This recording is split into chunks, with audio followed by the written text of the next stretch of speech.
We both want to thank you for joining us tonight and for your support of independent bookselling. In this time of e-readers and online shopping, isn't it nice to still have places to go where we can meet authors and hear them read from their work and engage them in conversation? There's just nothing like it.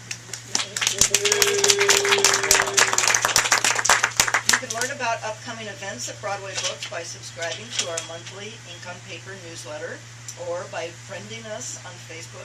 My English teachers would cringe from using that as a verb. Friend us on Facebook. You can subscribe to our blog. You can subscribe to our Twitter feeds, or you can check out our website, which is www.broadwaybooks.net, which will lead you to all of the aforementioned places. Our website also has brief video clips from past events, and eventually tonight's reading will find its way there as well. So the backs of your head and your head could be famous someday. So without further ado, let's get to the reason we all braved the chilly weather tonight to come here, because we are so thrilled that Heidi is here. Heidi Durrow grew up in Portland, attending Harriet Tubman Middle School and Jefferson High. She is a graduate of Stanford, Columbia's Graduate School of Journalism, and Yale Law School. She has been a corporate litigator and a consultant to the NFL and the NBA. She is a co-host of the weekly podcast Mixed Chicks Chat. Say that really fast. And co-founder of the Mixed Roots Film Literary Festival. Most importantly, Heidi is a writer, and her debut novel, The Girl Who Fell from the Sky, is a stunner. She has won numerous awards, grants, and scholarships for her writing. This novel, almost 12 years in the making, was selected for publication by winning the Bellwether Prize, an award established by Barbara Kingsolver to recognize serious literary fiction addressing issues of social justice and social change. The Girl Who Fell from the Sky tells Rachel's story. Rachel, the daughter of a Danish mother and an African-American GI, who moved to Portland in the 80s to live with her strict African-American grandmother. The book is a coming-of-age story, a bit of a mystery, and a commentary on being biracial in a world that forces you to choose black or white. But mostly, it is a hauntingly beautiful, original, and unforgettable novel. I'm going to read to you from The Girl Who Fell from the Sky. Jamie thought Robbie was a bird flying down below his window. He had been waiting for this bird and ran downstairs without calling to his mother, "Going outside," which is what his mother had told him to say, even if she didn't hear him above the din of the television that played loudly in her room. Jamie knew that his mother was not watching television. She had a new friend in there. Jamie knew the television as something that made sounds to keep the sound out. He was okay with that. The bird he had waited for had come. Of course, it didn't have to be this one, but it was. There were any number of hundreds of birds that didn't belong in the Chicago sky. There were 2 windows in his apartment. One faced the alley and the other the courtyard. Jamie didn't watch out the alley window anymore. The things that he'd see fly by were never birds, but garbage bags hurled out the window from higher floors. They sometimes struck the air conditioning units below, whoomp, sometimes catching there and rotting hot during the summer months. Jamie, who's really James, was named after his father, but not named Junior because he was really the third. Jamie wanted a strong name like Steve or Brick. He had been Jamie since he was born, even though there was no way to confuse him with his father, James, a man he had met only in dreams. Jamie wanted a name with a different history. Jamie, who was really James, ran downstairs to find the bird, to identify it, to see it. He would remember what he saw. He would write it down. He would record the date on his life list, the name of another bird. In his hands, he held a book.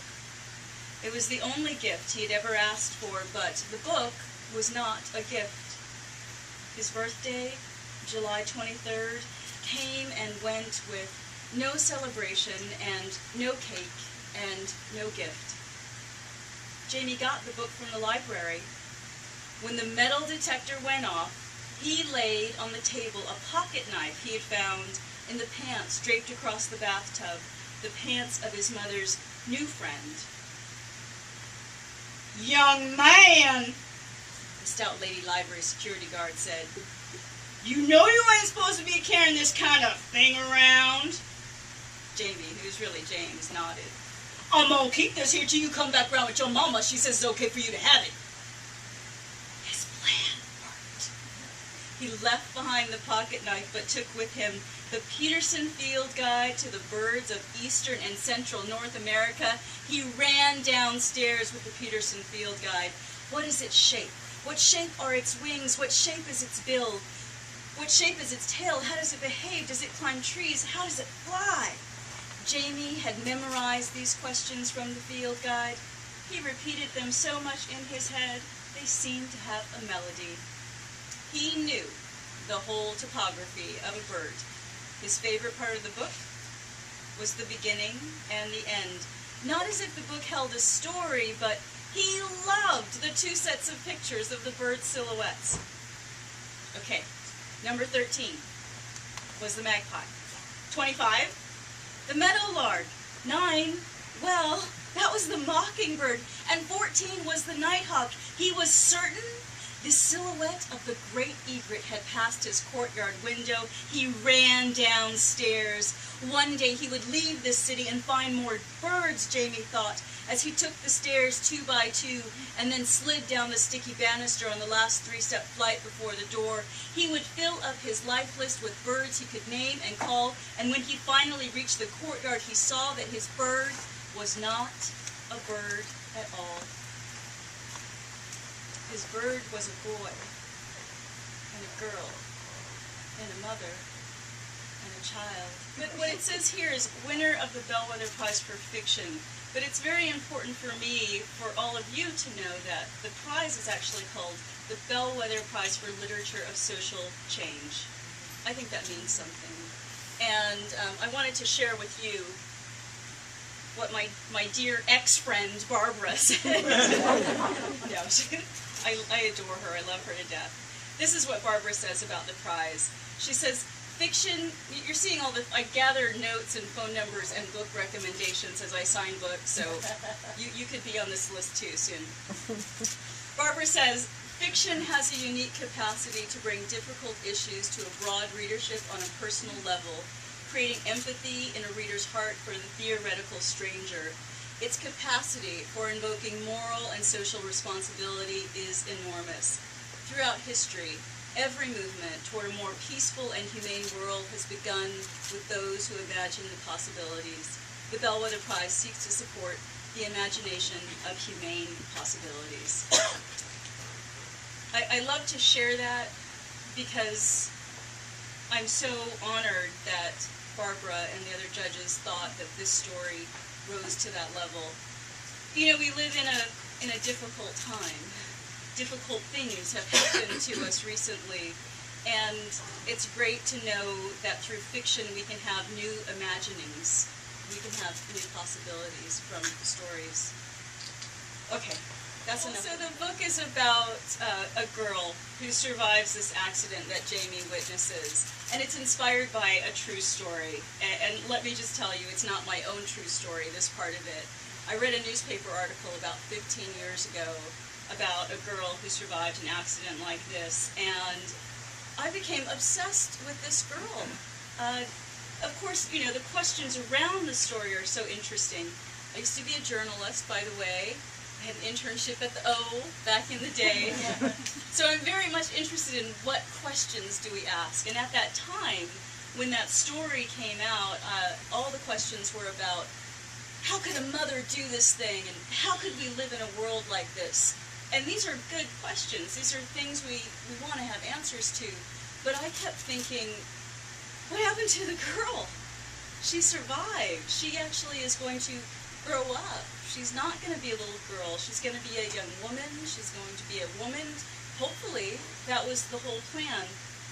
And I thought, I'm going to write her story. Now, for whatever psychological reasons that I can't even figure out, I thought her story had something to do with my story. So I made her half black and half white, like me, half African American and half Danish, like me. I gave her blue eyes, like me. I made her taller, actually. Mrs. Anderson is homeroom and language arts. She is a black woman. I think about this and don't know why. It's something I'm supposed to know, but not think about. Mrs. Anderson is my first black woman teacher. It makes me go back in my mind. Mrs. Marshall, first grade, favorite. Mrs. Price, second grade, not so nice. Mrs. Mamiya, third grade, beautiful. Mrs. Breedlove, fourth grade, smart. Mr. Ingalls, fifth grade, bald and deep voice. I remember, they are all white. There are 15 black people in the class and 7 white people, and there's me. There's another girl who sits in the back. Her name is Carmen, and she has hair like mine, my same color skin, and she counts as black. I don't understand how, but she seems to know. I see people 2 different ways now. People who look like me and people who don't look like me. Day 2 becomes day 3, and the next day and the next. I count each day in my diary. Each day it's a new page. Grandma thinks I'm adjusting well. She says, I think you adjusting just fine.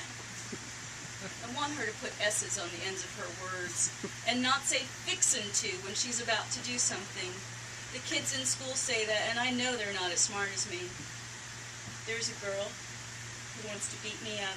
She says, you think you so cute. Her name is Tamika Washington. She says, I'm fixing to kick your ass. Sometimes she pulls my hair. In gym class, she grabbed my 2 braids. I said, ouch, really loud, even though I didn't mean to. And Mrs. Carr heard. She said, Tamika, and blew the whistle real loud. And Tamika said, Miss Kay, I'm just playing with her. Dang! When Mrs. Carr turned away again, that's when Tamika said it.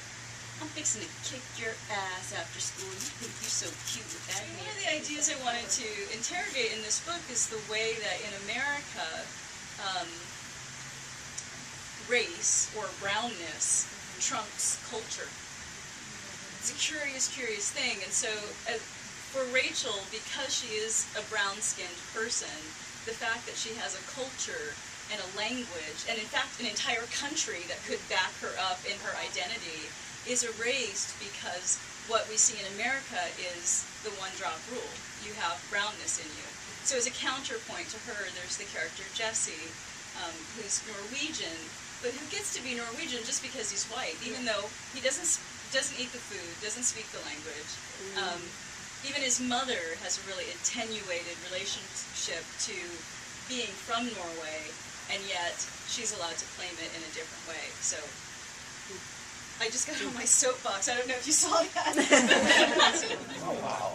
We're working on the next level. I don't think that's going to work out. Who should I sign this to? That one could be. Okay, tell me your name. It's not Brian or Nigel. Okay, It's Mark. Mark with a K.